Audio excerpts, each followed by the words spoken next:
आज ये वक़्त आ गया है कि अमेरिका जो है, उसको इंडिया को ये कहना पड़ गया है कि वो रशिया के साथ एक डायरेक्ट डिस्कशन करे, ताकि रशिया जो है वो न्यूक्लियर का वेपन्स का इस्तेमाल ना करे। इंडिया की तारीफ इसलिए की जाती है कि वो तारीफ के लायक है। जब आप तारीफ के लायक थे तो हम ऐसे खड़े होते थे कि भाईजान हमारा पाकिस्तान। वहीं पर यूके की तरफ से जो है जेमी हंट, तो उनका ये कहना है कि India is next economic super power. बहुत सारे लोगों को मैंने सुना है कि वो लोग आउट ऑफ कंट्री में जाके ये नहीं बताते कि वो पाकिस्तानी है। लाइक सीरियसली इंडियन खुद को रिप्रेजेंट करते हैं ताकि जो इंडियंस को वहाँ पे फैसिलिटीज अपॉर्चुनिटीज मिलती हैं तो वो लोग भी वो अवेल कर सकें। अब ये जो एक डिस्कशन इंडिया के ऊपर एक डिपेंडेंस अमेरिका डाल रहा है, इस वक्त अगर हम देखते हैं पूरी दुनिया में सर ग्रोथ रेट अमेरिका का, यूके का, यूरोप का डाउन है, लेकिन सिर्फ एक कंट्री है इंडिया। मोदी का मैंने घर देखा, आप यकीन माने, शायद आपने भी देखा हो। वो एक छोटी सी जिंदगी गुजार रहा है और वैसे वो इतने बड़े मुल्क का प्राइम मिनिस्टर है वो, और क्लास है जिसका नाम क्लास है। तो Modi ji, I love you. As a Pakistani मुझे ये कहते हुए और आपसे सवाल करते हुए भी शर्म आ रही है कि मतलब लाइक इंडिया ही इंडिया हर जगह क्यों होता है। इंडियंस बड़े स्मार्ट हैं। यूरोपियंस जो हैं वो रशियन प्रोडक्ट वाया, वो पहले इंडिया आता है, इंडिया से रिफाइन होकर फिर जो है वो यूरोप जाता है। मेरे ख्याल में India wants to lead the world I guess, और वो गेस करने वाली तो बात ही नहीं है, अंदाजे लगाने वाली बात ही नहीं है। They are actually doing it. Hindustan की एजुकेशन है, रिसर्च एंड डेवलपमेंट है, तो फायदा तो हमें सर हो सकता है क्योंकि वो दुनिया को उससे फायदा दुनिया उठा रही है। इंडिया की फॉरेन पॉलिसी इंडिपेंडेंट है और इन नेशनल इंटरेस्ट है, तो ये रशिया हो, अमेरिका हो, चाइना हो, फ्रांस हो, जर्मनी हो, कोई इसे इन्फ्लुएंस नहीं कर सकता। ना पहले कर चुका है, ना अब कर पाएगा, खासकर मोदी जी की एडमिनिस्ट्रेशन में।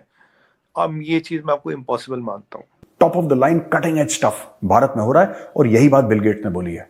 Not only solutions at scale, global scale के ऊपर जो सॉल्व करने की ताकत रखता है, जो हिम्मत रखता है, जो दिमाग रखता है, वो इंडिया है। मैं कसम खाता हूं कि ये पाकिस्तान से ज़्यादा मालदार मुल्क पूरे दुनिया में नहीं है आज भी। अगर आपने अपने बच्चों को ये सिखाया होता ना इंडिया आपका दोस्त है, देखिए आज आप इंडिया से अपना हाथ बढ़ाएं तो सही दोस्ती का, आपको गले से लगाएंगे वो लोग। मैं आपको चैलेंज के साथ कह सकता हूं, जो लोग पाकिस्तान से देख रहे हैं, कि आने वाले चंद ही महीनों में, कुछ सालों में पाकिस्तान का जो भी प्राइम मिनिस्टर होगा वो मजबूरन ये बात करेगा कि हमने इंडिया के साथ रिलेशन बेहतर करने हैं। ये मैं चैलेंज कर रहा हूँ।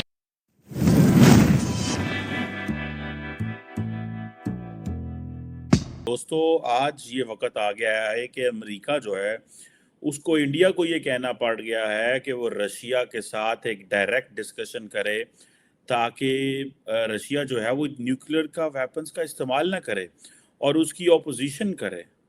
अब और ये बात जो है ये अमेरिकी जो सेक्रेटरी ऑफ स्टेट हैं एंटी ब्लिंकन, उन्होंने आई थिंक अटलांटिक इंस्टीट्यूट को, the Atlantic not institute, the Atlantic को बात करते हुए ये कहा है। और मज़े की बात ये है कि US secretary of state Blinken जो हैं वो इंडिया भी आ रहे हैं, और G20 फॉरेन मिनिस्टर्स की मीटिंग के हवाले से मेरा ख्याल 28 से 3 मार्च के बीच में ये कोई मीटिंग हो रही है, और जिसमें ये नॉट 28 से 3 मार्च के बीच में, लेकिन ये बेसिकली स्टेट डिपार्टमेंट का ब्लिंकन साहब का विजिट है इस खित्ते का, जिसमें वो और मुल्कों में भी जा रहे हैं। खैर एनी हो, अब ये जो एक डिस्कशन इंडिया के ऊपर एक डिपेंडेंस अमेरिका डाल रहा है कि वो कहते हैं, ब्लिंकन कहते हैं कि मैं लेवरोव के साथ इंगेज था, और हम ये समझते हैं कि बाकी ममालिक की भी रिस्पॉन्सिबिलिटी है, चाइना और इंडिया की भी रिस्पॉन्सिबिलिटी है कि वो डायरेक्टली जो है वो इंगेज करें और रशिया को मनवाएं कि वो जो न्यूक्लियर वेपन्स है उसका इस्तेमाल ना करे, और उसकी एब्सोल्यूट जो है वो अपोजिशन करे। और इस हवाले से अमेरिकन कहते हैं कि हमने इंडियंस को कहा है कि वो अपना मैसेज कन्वे करें, और क्योंकि अमेरिकन को पता है कि अगर इंडिया और रशियंस जो हैं वो यूक्रेन में ये न्यूक्लियर वेपन का इस्तेमाल करते हैं, तो ये तो सीधा सीधा अमेरिका के बाद कोई मुल्क जो है वो कोई ऐसा मुल्क होगा जो न्यूक्लियर वेपन का इस्तेमाल कर रहा है। लेकिन जिस तरह मैंने पहले कहा कि the Indians were very smart, उन्होंने कहा ठीक है MiG-21 छोटे मोटे हथियार ना लवो तुझे जनाब, तो आप उनसे जाके अच्छी चीज़ें वेपन्स लो, आप S-400 लो, आप उनके पास कोई और अगर state of the art weapon आता है तो आप वो लो। तो ये वो चीज़ें हैं जो ये दे मेक एन इम्पैक्ट। अब रशियंस को इस चीज़ की फिक्र भी है, फिक्र उनको इस सेंस में है कि वो प्रोसेस शुरू हो चुका हुआ है, जिस प्रोसेस की अमेरिकन बात कर रहे हैं कि India step by step Russia से पीछे होगा। लेकिन इंडियंस बड़े स्मार्ट हैं, उन्होंने, आपको पता है रिसेंटली कितने बिलियन डॉलर्स का जो है वो तेल वहाँ से लेके, जैसे मैंने अगले दिन आपको एक डिस्कशन में कहा था, 400% इंडिया की इंपोर्ट बढ़ गई है, यानी कि कुछ 7.5 बिलियन डॉलर से कोई 37-38 अरब डॉलर की इंपोर्ट बढ़ गई हैं। तो आप इमेजिन करें, जो सारा तेल ही तेल है, और वो सारा तेल इंडियंस रिफाइन करके अमेरिका, वो यूरोप भेजी जा रहे हैं। यूरोपियंस इंडियन तेल इस्तेमाल कर रहे हैं, वो रशियन तेल है। अब आप इमेजिन करें ना, मत मारी गई है। ये भी पाकिस्तान और इंडिया वाला हिसाब है कि पाकिस्तान जो है वो इंडिया के प्रोडक्ट दुबई से मंगवाता है, और यूरोपियंस जो हैं वो रशियन प्रोडक्ट वाया, वो पहले इंडिया आता है, इंडिया से रिफाइन होकर फिर जो है वो यूरोप जाता है। तो आप इमेजिन करें कितना कॉस्टली और महंगा पड़ता है यूरोपियंस को, इसलिए। लेकिन at the end of the day ज़रूरत भी है, क्योंकि इस चीज़ का जो ताल्लुक है वो आपकी उस चीज़ से नहीं है कि महंगा तेल कितना पड़ रहा है। इस चीज़ का ताल्लुक इस चीज़ से है कि वो this is how it is. आप इससे पीछे नहीं हट सकते, ये आप थोड़ी बिस्ती है, और जिस तरह कहते हैं ना, बिस्ती होएगी साड़ी बड़ी। तो रशियन यूरोपियन समझते हैं साड़ी बिस्ती। क्योंकि आईएमएफ ने एक और कंडीशन सामने रख दी है, उसने कहा है कि ये जो है ये कर लें फिर होता है। उनकी तरफ से अभी कोई जो है ग्रीन सिग्नल नजर नहीं आ रहा। गो के कहा जा रहा है कि 99% हो गया, लेकिन वो जो 1% है वो अभी तक नहीं हुआ, यानी कि पैसे मिलना जो कि सबसे जरूरी है। अच्छा जी, एक और हम आपके सामने एक आखिरी खबर में रखती हूँ, और वो ये है कि जहां ये सब मसाइल हमें नजर आ रहे हैं, वहीं पर यूके की तरफ से जो है जेमी हंट, जो कि उन्होंने ये कहा है, वो हैं चांसलर ऑफ एक्सचेकर, वो क्योंकि इंडिया के विजिट पर और वहाँ पर G20 की जो फाइनेंस मिनिस्टर्स की कॉन्फ्रेंस थी उसमें उन्होंने शिरकत की, तो उनका ये कहना है कि India is next economic super power. एक तो हम कहते हैं ना सुपर पावर होने की बात की जा रही है, वो खुद ये कह रहे हैं, और दुनिया जो है उनको कह रही है जनाब ये है जो है ये नेक्स्ट सुपर पावर है।